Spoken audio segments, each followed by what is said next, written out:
Imagine this. You are just about to finish rolling out a big piece of comms work, maybe a campaign or a big change project piece. And at the same time, you have about 3 other projects or campaigns in the pipeline or already underway, along with other random requests and the unexpected fires that need to be put out every day. So as you hit publish on that last piece of campaign comms, your attention is immediately drawn to something else, and any thoughts of measuring your success are out the window.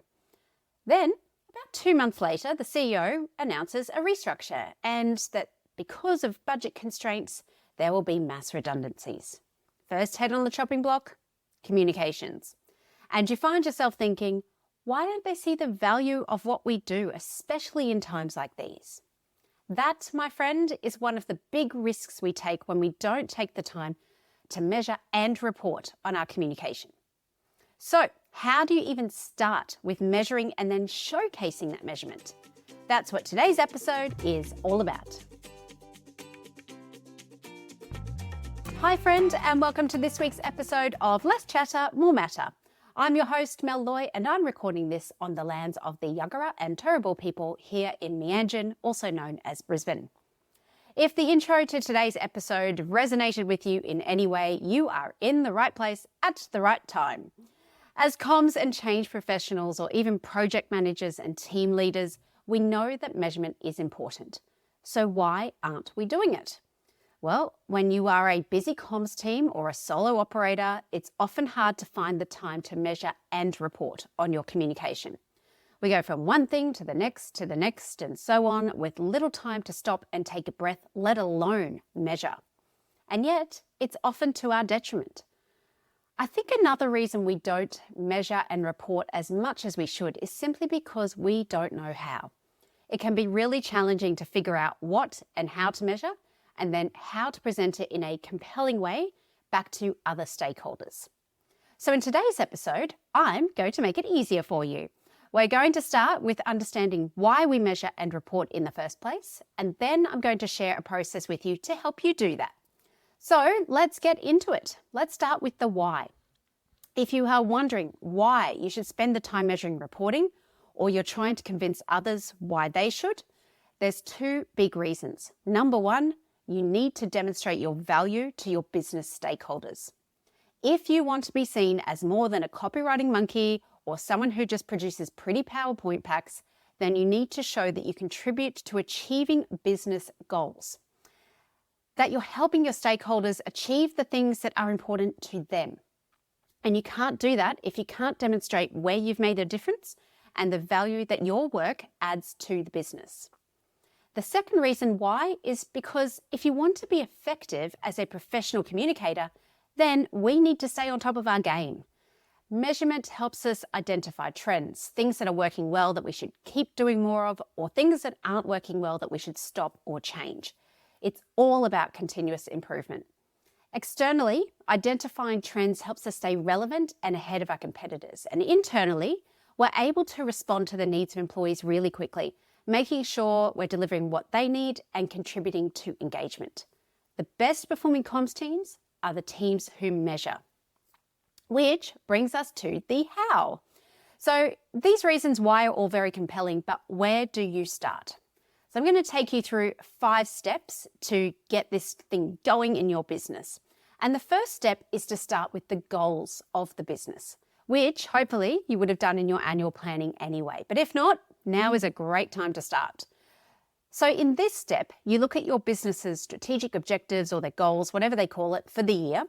And then you develop communication goals that align to those business goals. So, for example, if one of the business's goals is to grow and develop our workforce, your communication goals could be that you will contribute to building employee engagement and you will also promote your company as a great place to work. I mean, those are pretty vague, but you get the drift, and hopefully you'll be able to be much more specific than that. The point is, we don't make comms goals for the sake of it, and we don't do it in isolation of the rest of the business. If you want to show how you and your team add value to your organization, then you need to show how you contribute to achieving its goals. In short, you need to be able to show that they cannot do it without you. That's what's important. Okay, so once you've developed your business aligned goals, the next step is to develop metrics that show whether or not you are achieving those goals. A big thing to note here with any measurement, whether that's just one campaign or project or for the entire team or the strategy, is that you need to focus on impacts, not outputs. Now, what I mean by that is an output is a thing that you do. It's your tasks. It's the tactics. So for example, you might produce monthly customer emails and you got a 25% open rate. You gained 50 followers on Instagram. You held 5 town halls. You had 200 people on average attend each one.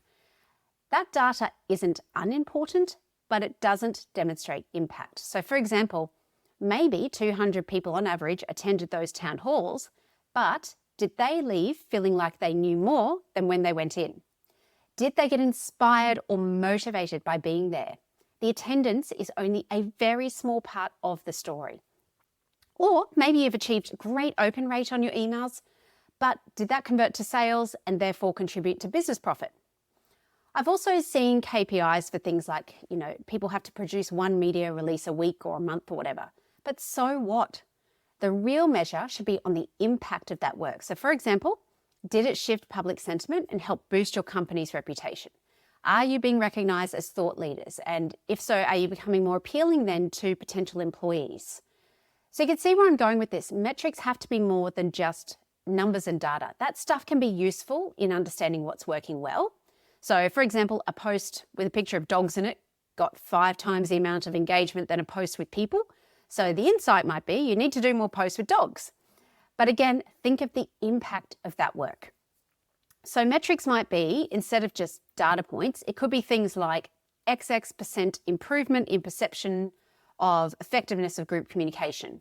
It could be a percentage of lead conversions through social media paid advertising, a percentage of requests for interviews with your nominated thought leaders, more percentage of shareholders and investors who agree or strongly agree that they have confidence in the leadership of your company. All of those sorts of metrics are very clearly aligned to business goals and they can help show your impact.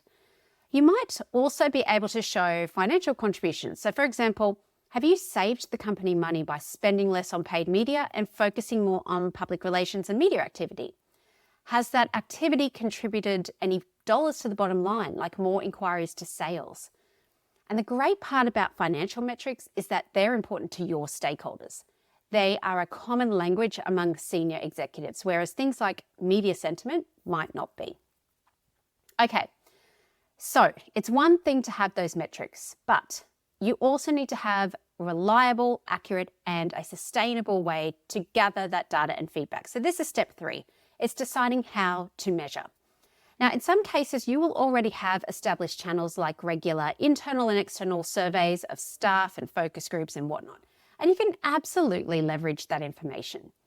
But in other cases, you might need to use tools that measure sentiment. So it could be in the media, in social networks, for example.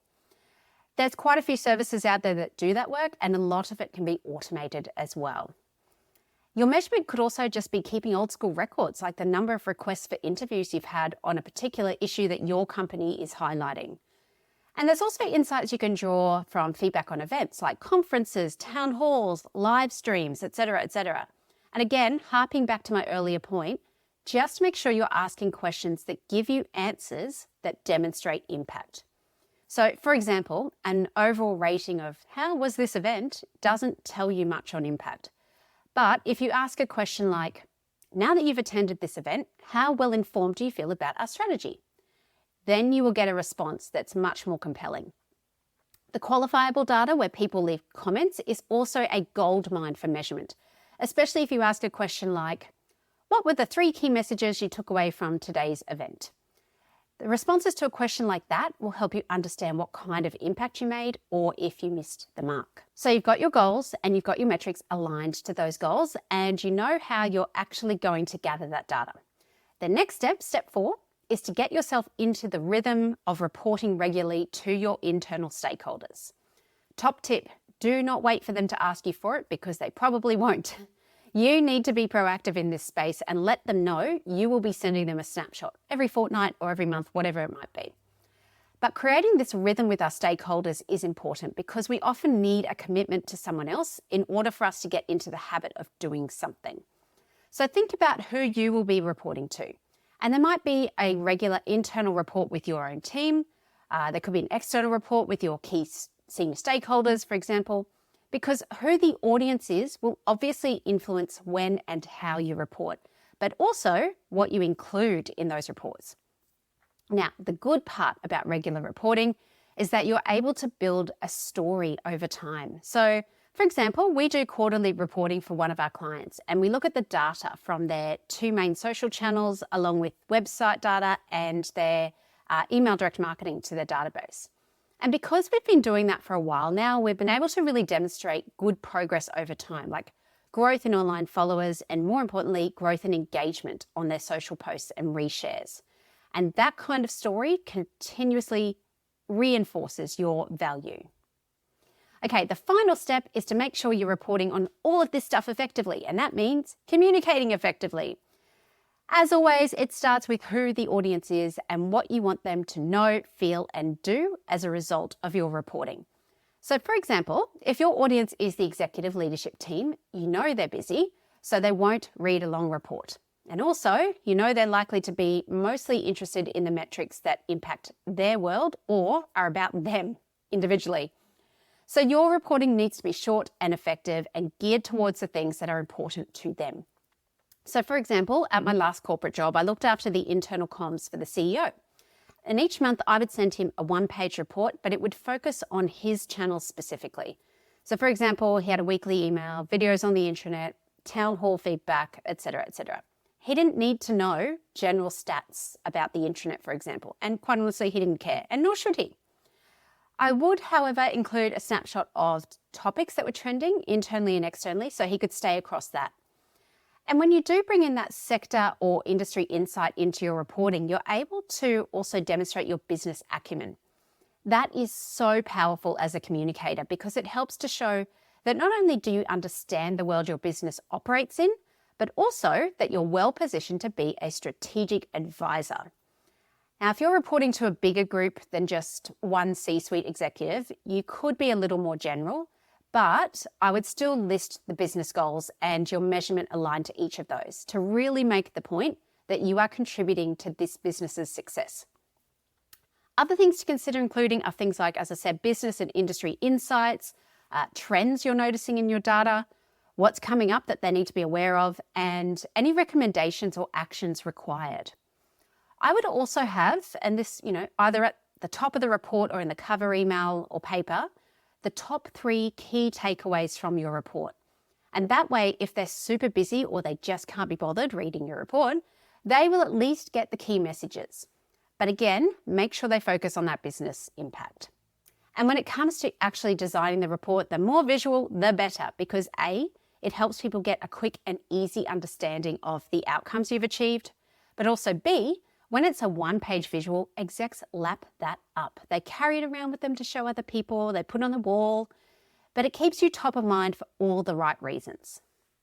Okay, so that's Measurement and Reporting 101. It is time for your episode recap. So if you tuned out, now is an excellent time to rejoin us over here. So today's episode was all about how to measure and report on your communications and why that's important, even if you are super busy. The first reason why is that you want to demonstrate your value back to the business. And that way you become known more as a strategic, valuable advisor, not just a copywriter or PowerPoint guru. And that's a good thing because then you will be asked to do more strategic work. And should the unthinkable happen and your team is at risk of being cut from the business, there will be more advocates for you. The second reason why is for continuous improvement because regular measurement and reporting helps us identify trends, opportunities to improve, to stop, to change, or continue. In short, it helps us become better at our craft. We then talked through 5 steps to measurement and reporting. The first step is to develop comms goals that are aligned to business goals. So make sure you're focused on the things that matter. The second step is to develop metrics aligned to those goals. And remember, we want to be measuring impact, not just our output. Step 3 was to decide the best way to gather that data so it's accurate and it's timely and it gives you insights that are actually helpful. Number 4 is to create a regular reporting rhythm with your stakeholders, and that could be within your team or externally as well. And that means you're committed to reporting even when it's busy, but also so you can tell a really good story over time. And the 5th step was to communicate that measurement effectively. So think about your audience. What do you know about them? What's of interest to them? What do you want them to know, feel, and do when you share that report? Okay, that's all for today, folks. I hope you've gotten something out of this week's episode. And by the way, there is a sneaky template I've put together that may help you with this. And I'm not above a bit of bribery. So if you'd like that template, all I'm asking for is a rating and review of the podcast, and you can do that in your app of choice. Send me a screenshot, I'll send you a template. Simple. And I will also be including a bunch of new templates in another template pack we've been working on behind the scenes. So make sure you head over to the website, to the shop there, and keep an eye out for that.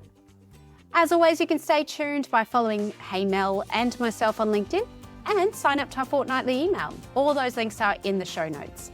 In the meantime, keep doing amazing things, and bye for now.